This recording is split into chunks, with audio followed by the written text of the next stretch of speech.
কথা দিয়ে বিশ্বজাত শেখানো যায়, কথা দিয়ে ক্ষমতাচ্যুত হওয়া যায়। আমাদের 20 বছরের ফ্যাসিজমের প্রধান যিনি ছিলেন, এক কথায় তার ক্ষমতাচ্যুত হয়েছে। আপনারা জানেন তো সে কথাটি কি বলেন তো? রাজাকারের বাচ্চা।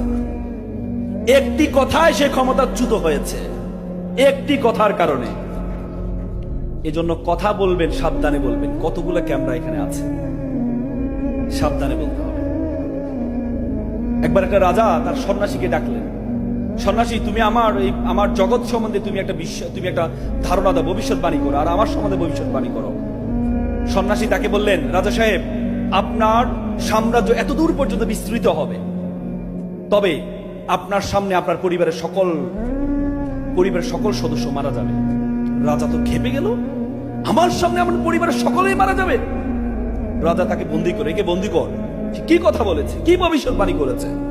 পরে আরেকজন সন্ন্যাসীকে ডাকা হলো। সন্ন্যাসী বলে, রাজা সাহেব, আপনার এই সাম্রাজ্য এতদূর বিস্তৃত হবে, তবে আপনি আপনার পরিবারের সকলের চেয়ে বেশি দিন বাঁচবেন। রাজা তো ব্যাপক খুশি, কি বলে, আমি বেশি দিন বাঁচবো? রাজা পরে তাকে পুরস্কৃত করলেন। আপনারা আমাকে বলেন তো, দুই কথার মধ্যে কোনো পার্থক্য আছে? পার্থক্য আছে। আপনার সামনে আপনার পরিবারের সকলে মারা যাবে, আর আপনি পরিবারের সকলের চেয়ে বেশি দিন বাঁচবেন, এই দুটির মধ্যে কোনো পার্থক্য আছে? পার্থক্য শুধু হচ্ছে কথার ভঙ্গিমায়। যা আপনি কাউকে বললেন, তুমি মিথ্যা বলেছ, সে রাগান্বিত হবে। আপনি যদি তাকে বলেন, ভাইয়া আপনি সত্য বলেন নাই, সে কি রাগান্বিত হবে? রাগান্বিত হবে। এই জন্য কথায় কাত, কথায় মাত, কথায় বিশ্বজাত। কথার কথা শুধু আমরা বলি না, ভালো কথার বিষয়ে এমফাসাইজ করেছেন যিনি আমাদেরকে সৃষ্টি করেছেন আল্লাহ তাআলা। আল্লাহ তাআলা কোরআনে বলেছেন, উদউ ইলা সাবিলি রাব্বিকা বিল হিকমা ওয়াজাদিলহুম বিল্লাতি হিয়া আহসান।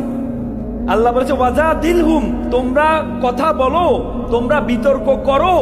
আল্লাহ এখানে আদেশসূচক শব্দ ব্যবহার করেছেন, ইম্পারেটিভ সেন্টেন্স ব্যবহার করেছেন, বিল্লাতি হিয়া আহসান, অতি উত্তম পন্থায়।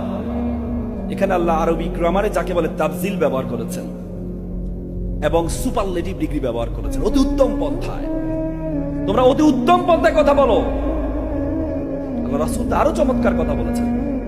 আল্লাহ রাসূল বলেছে, ইন্না মিনাল বায়ানি লাসিহরান। কিছু কথা আছে যে কথায় জাদু আছে।